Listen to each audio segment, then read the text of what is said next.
द्विभुजं पद्महस्तकं सिन्दूराम्बरमाल्यं च रक्तगन्धानुलेपनं माणिक्यरत्नखचित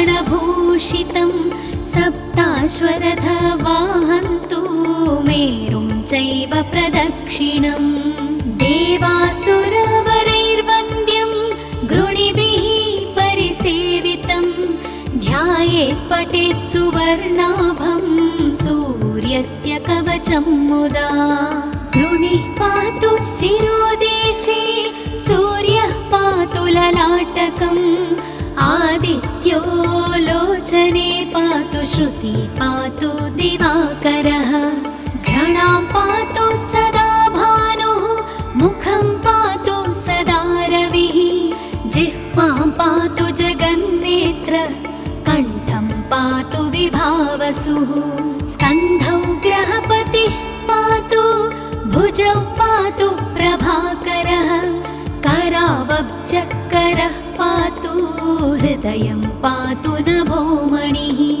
द्वादशात्मा कटिं पातु सविता पातु शक्तिनी ऊरु पातु सुरश्रेष्ठो जानुनी पातु भास्करः जङ्घे मे पातु मार्ताण्डो गुल्फौ पातु त्विषाम्पतिः पादौ दिनमणिः पातु पातु मित्रोऽखिलं वपुः आदित्यकवचं पुण्यमा भेद्यं वज्रसन्निभं सर्वरोगभयादिभ्यो मुच्यते नात्र संशयः संवत्सरमुपासित्वा साम्राज्यपदवीं लभेत् अशेषरोगाशान्त्यर्थं ध्यायेदादित्यमण्डलम् अनेकरत्नसंयुक्तं स्वर्णमाणिक्यभूषणं कल्पवृक्षसमाकीर्णं कदम्बकुसुमप्रियं सिन्धूरवर्णाय सुमण्डलाय सुवर्णरत्नाभरणाय तुभ्यं पद्मादिनेत्रे च सुपङ्कजाय ब्रह्मेन्द्रनारायण शङ्कराय संरक्तचूर्णं ससुवर्णतोयं सकुङ्कुमाभं सकुशं सपुष्पं प्रदत्तमादाय च हेमपात्रे प्रशस्तनादं भगवन् प्रसीद इति श्री आदित्यकवचं सम्पूर्णम्।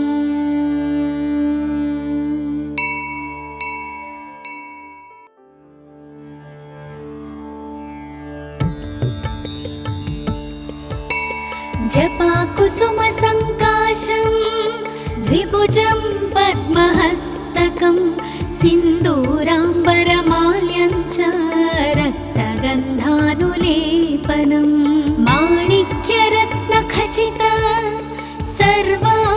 सर्वाभरणभूषितं सप्ताश्वरथवाहन्तु मेरुं चैव प्रदक्षिणं देवासुरवरैर्वन्द्यं गृणिभिः परिसेवितं ध्यायेत् पठेत् सुवर्णाभं सूर्यस्य कवचं मुदा गृणिः पातु शिरोदेशे सूर्यः पातु ललाटकम् आदित्यो लोचने पातु श्रुति पातु दिवाकरः घ्राणां पातु सदा भानुः मुखं पातु सदा रविः जिह्वां पातु जगन्नेत्र कण्ठं पातु विभावसुः स्कन्धौ ग्रहपतिः पातु भुजौ पातु प्रभाकरः करावब्जकरः पातु हृदयं पातु नभोमणिः द्वादशात्मा कटिं पातु सविता पातु शक्तिनी ऊरु पातु सुरश्रेष्ठो जानुनी पातु भास्करः जङ्घे मे पातु मार्ताण्डो गुल्फौ पातु त्विषाम्पतिः पादौ दिनमणिः पातु पातु मित्रोऽखिलं वपुः आदित्यकवचं पुण्यमा वज्रसन्निभं सर्वरोगभयादिभ्यो मुच्यते नात्र संशयः। संवत्सरमुपासित्वा साम्राज्यपदवीं लभेत् अशेषरोगाशान्त्यर्थं ध्यायेदादित्यमण्डलम्। अनेकरत्नसंयुक्तं स्वर्णमाणिक्यभूषणं कल्पवृक्षसमाकीर्णं कदम्बकुसुमप्रियं। सिन्धूरवर्णाय सुमण्डलाय सुवर्णरत्नाभरणाय तुभ्यं पद्मादिनेत्रे च सुपङ्कजाय ब्रह्मेन्द्रनारायण शङ्कराय।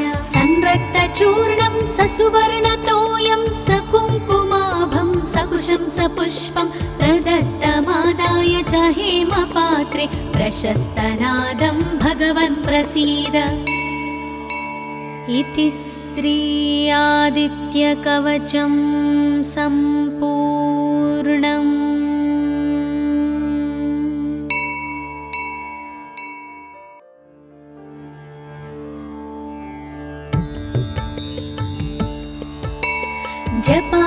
जपाकुसुमसङ्काशं द्विभुजं पद्महस्तकं सिन्दूराम्बरमाल्यं च रक्तगन्धानुलेपनं माणिक्यरत्नखचित सर्वाभरणभूषितं सप्ताश्वरथवाहन्तु मेरुं चैव प्रदक्षिणम्।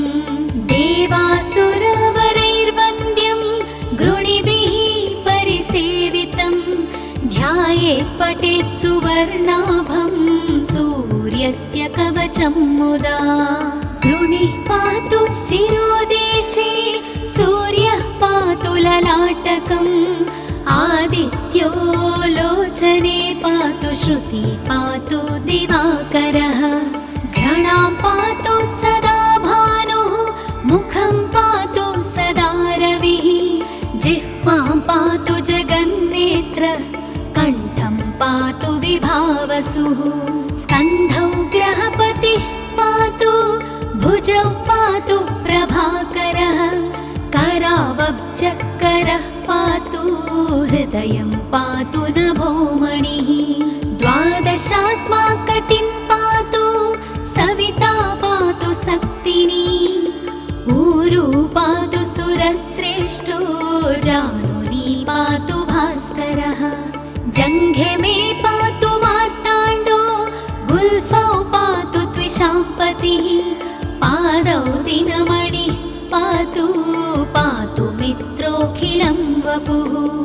आदित्यकवचं पुण्यमा भेद्यं वज्रसन्निभं सर्वरोगभयादिभ्यो मुच्यते नात्र संशयः। संवत्सरमुपासित्वा साम्राज्यपदवीं लभेत् अशेषरोगाशान्त्यर्थं ध्यायेदादित्यमण्डलम्। अनेकरत्नसंयुक्तं स्वर्णमाणिक्यभूषणं कल्पवृक्षसमाकीर्णं कदम्बकुसुमप्रियं। सिन्धूरवर्णाय सुमण्डलाय सुवर्णरत्नाभरणाय तुभ्यं पद्मादिनेत्रे च सुपङ्कजाय ब्रह्मेन्द्रनारायण शङ्कराय। संरक्तचूर्णं ससुवर्णतोयं सकुङ्कुमाभं सकुशं सपुष्पं प्रदत्तमादाय च हेमपात्रे प्रशस्तनादं भगवन् प्रसीद। इति श्री आदित्यकवचं सम्पूर्णम्।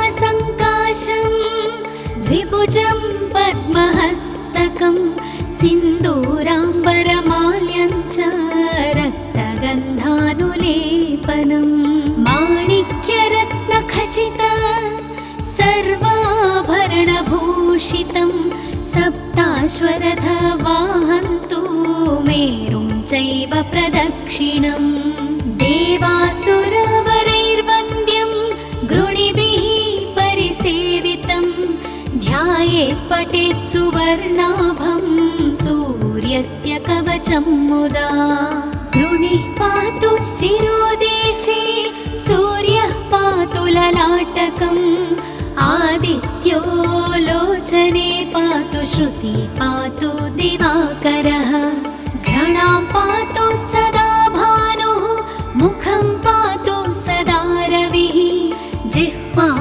पातु जगन्नेत्र कण्ठं पातु विभावसुः स्कन्धौ ग्रहपतिः पातु भुजौ पातु प्रभाकरः करावब्जकरः पातु हृदयं पातु नभोमणिः द्वादशात्मा कटिं पातु सविता पातु सक्तिनी ऊरु पातु सुरश्रेष्ठो जानुनी पातु भास्करः जङ्घे मे पातु मार्ताण्डो गुल्फौ पातु त्विषाम्पतिः पादौ दिनमणिः पातु पातु मित्रोऽखिलं वपुः आदित्यकवचं पुण्यमा भेद्यं वज्रसन्निभं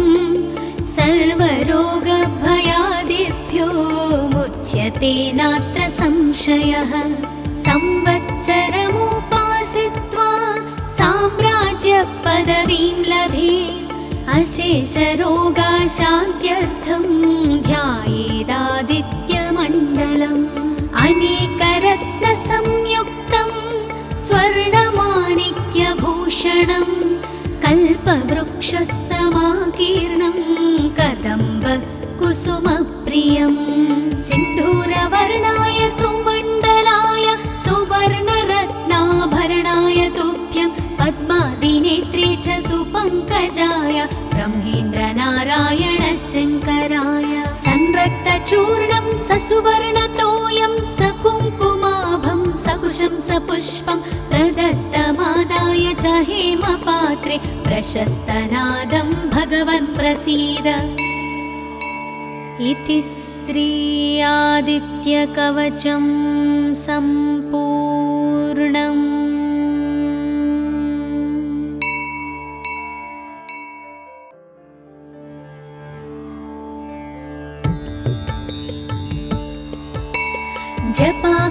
जपाकुसुमसङ्काशं द्विभुजं पद्महस्तकं सिन्दूराम्बरमाल्यं च रक्तगन्धानुलेपनं माणिक्यरत्नखचित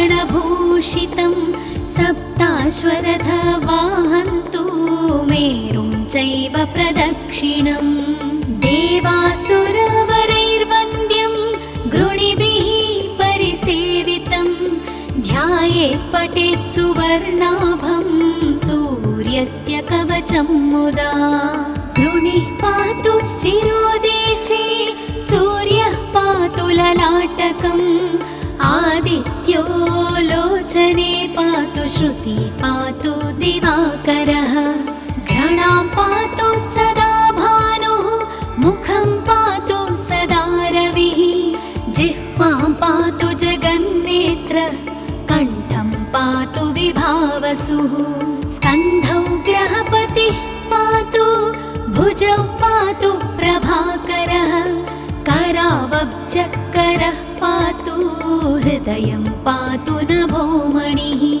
द्वादशात्मा कटिं पातु सविता पातु सक्तिनी ऊरु पातु सुरश्रेष्ठो जानुनी पातु भास्करः जङ्घे मे पातु मार्ताण्डो गुल्फौ पातु त्विषाम्पतिः पादौ दिनमणिः पातु पातु मित्रोऽखिलं वपुः आदित्यकवचं पुण्यमा भेद्यं वज्रसन्निभं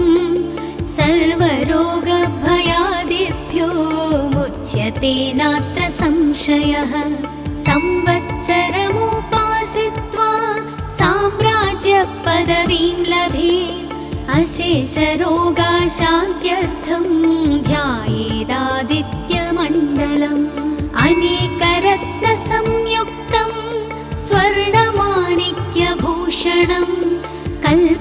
कल्पवृक्षसमाकीर्णं कदम्ब कुसुमप्रियं सिन्धूरवर्णाय सुमण्डलाय सुवर्णरत्नाभरणाय तुभ्यं पद्मादिनेत्रे च सुपङ्कजाय ब्रह्मेन्द्रनारायण शङ्कराय संरक्तचूर्णं ससुवर्णतोयं सकुङ्कुमाभं सकुशं सपुष्पं प्रदत्तमादाय च हेमपात्रे प्रशस्तनादं भगवन् प्रसीद।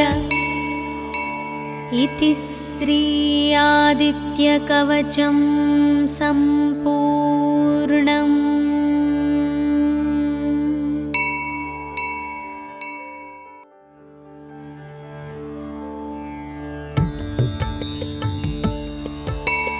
जपाकुसुमसङ्काशं द्विभुजं पद्महस्तकं सिन्दूराम्बरमाल्यं च रक्तगन्धानुलेपनं माणिक्यरत्नखचित सर्वाभरणभूषितं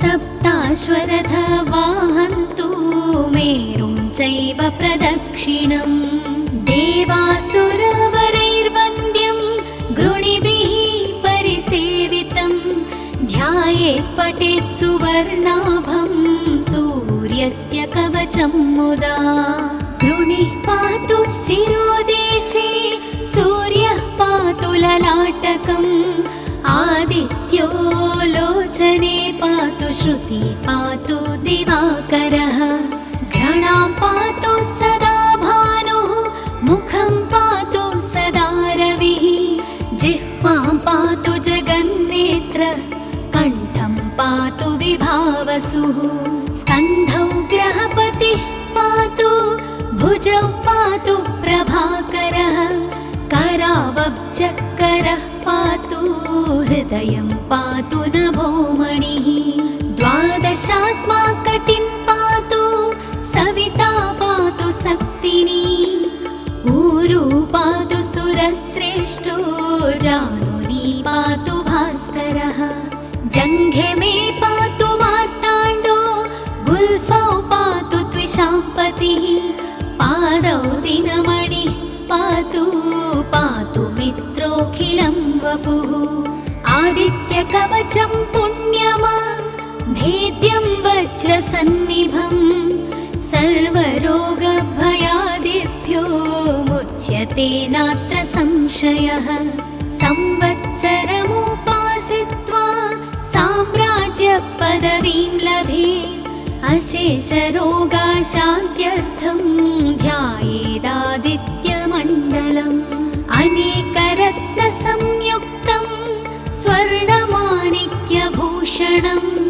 कल्पवृक्षसमाकीर्णं कदम्ब कुसुमप्रियं सिन्धूरवर्णाय सुमण्डलाय सुवर्णरत्नाभरणाय तुभ्यं पद्मादिनेत्रे च सुपङ्कजाय ब्रह्मेन्द्रनारायण शङ्कराय संरक्तचूर्णं ससुवर्णतोयं सकुङ्कुमाभं सकुशं सपुष्पं प्रदत्तमादाय च हेमपात्रे प्रशस्तनादं भगवन् प्रसीद। इति श्री आदित्यकवचं सम्पूर्णम्।